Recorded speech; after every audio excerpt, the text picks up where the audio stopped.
Salut, j'espère que tout va bien pour toi. Aujourd'hui, on passe à la deuxième partie de la vidéo sur la rénovation d'une vieille porte en bois et je vais t'expliquer comment mettre d'équerre une vieille porte. Tu trouveras le lien de la première vidéo dans le petit. Je t'ai fait un guide pour t'aider dans tes travaux, que ce soit de la rénovation ou du neuf, tu peux le télécharger gratuitement. Tu trouveras le lien juste en dessous. Si c'est la première fois que tu viens ici et que tu veux plus de conseils et d'idées pour réaliser tes travaux, abonne-toi à ma chaîne, je te mets en ligne une vidéo tous les lundis. C'est parti pour la vidéo du jour et on se retrouve juste après. Je commence par prendre les mesures de ma porte. J'ai une diagonale qui mesure 190 et l'autre 192 cm. Je dois donc rattraper 2 cm. Je dois avoir 191 cm de chaque côté. Je rallonge évidemment le côté le plus court. Je place en diagonale mes deux serre-joints que je modifierai plus tard dans la vidéo car ils ne tenaient pas suffisamment. Après avoir serré mon serre-joint, je vérifie les mesures.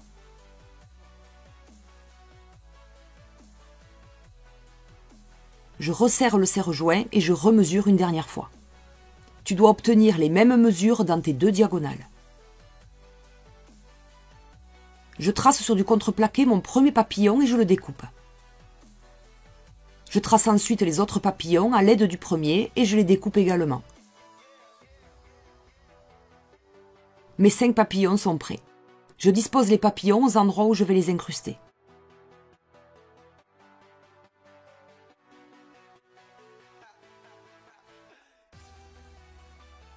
Entre-temps, je replace mon serre-joint différemment à l'aide de 2 morceaux de bois que je visse de chaque côté de mes montants après avoir pris les mesures en diagonale comme tout à l'heure.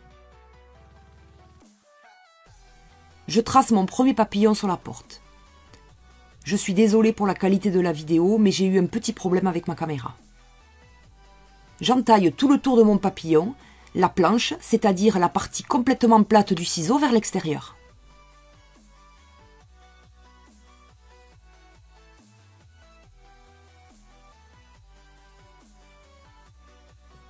Ensuite, je tourne mon ciseau à bois côté biseau.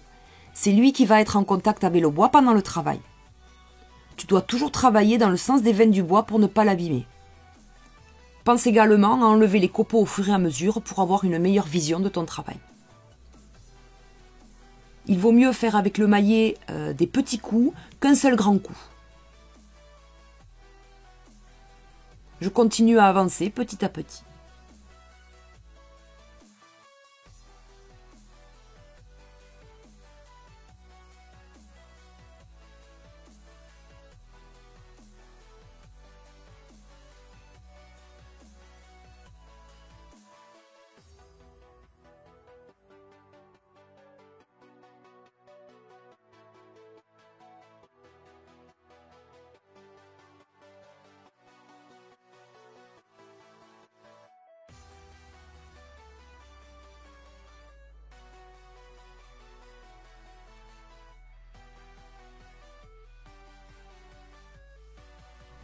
Quand j'ai terminé, je nettoie l'intérieur de mon papillon, je le colle avec de la colle à bois et je mets un serre-joint.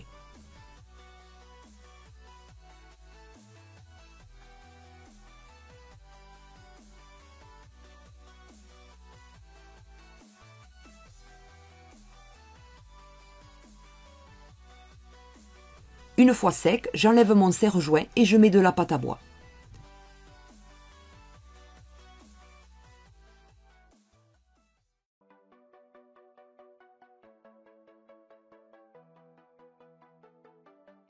Voici le résultat une fois poncé. Je fais exactement la même chose pour les 4 autres papillons, à part les 2 d'en haut où je suis obligée d'ajouter un demi-papillon par-dessus pour rattraper l'épaisseur du montant vertical. Je cisèle le demi-papillon en suivant la pente du montant.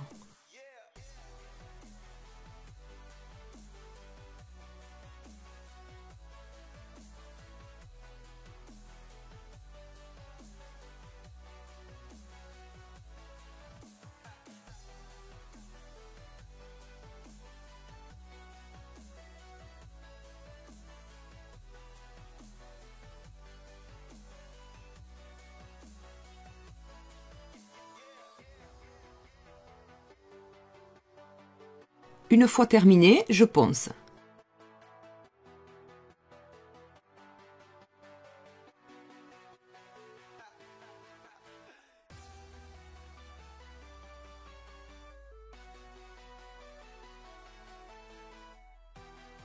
Je mets de la pâte à bois et une fois sec, je reponce. Je n'ai plus qu'à enlever le serre-joint et la porte est maintenant d'équerre.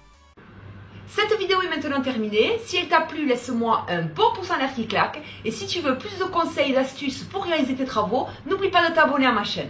Je fais actuellement un petit sondage, ce serait vraiment sympa si tu prenais 2 minutes pour y répondre. Tu trouveras le lien dans la barre d'infos. Rénove les dentelles s'invite chez toi pour t'aider dans tes travaux. À très vite pour une prochaine vidéo.